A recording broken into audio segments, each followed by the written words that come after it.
Assalamu alaikum, урматтуу мекендештер жана Байтөбө каналынын катталуучулары.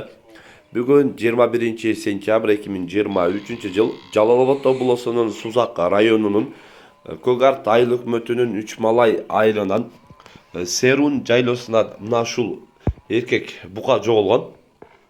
Ушул азыр жатыр малындагы тартылган видеосу азыр дагы чоңоюп калган. Оң жан башымда мына ушул экранда турган тамга ээн белги бар. Эгер ушул эркек буканы торпокту көргөндөр болсо, экрандагы номерлерге WhatsApp'тан дагы связдан дагы кабарлап койсоңуздар, сүйүнчүсү бар туугандар. Жок жаман, издеген жаман. Андыктан экрандагы номерге байланышып коюңуздар, кокустан корооңуздарга же уюңуздарга кошулуп кеткен болсо, кабарлап коюңуздар. Сүйүнчүсү бар туугандар, издеген жаман. Баарыңыздар билесиздер, андыктан ушул видеого дагы уyu табылып калсын деген деп колдоо иретинде ушул видеого бирден лайктан басып коюңуздар. Баарыңыздардын малыңыздар жоголбосун, эч кимдин пешене тери жоголбосун туугандар. Андыктан лайктан басып коюңуздар. Тынчтыкта, амандыкта болуңуздар.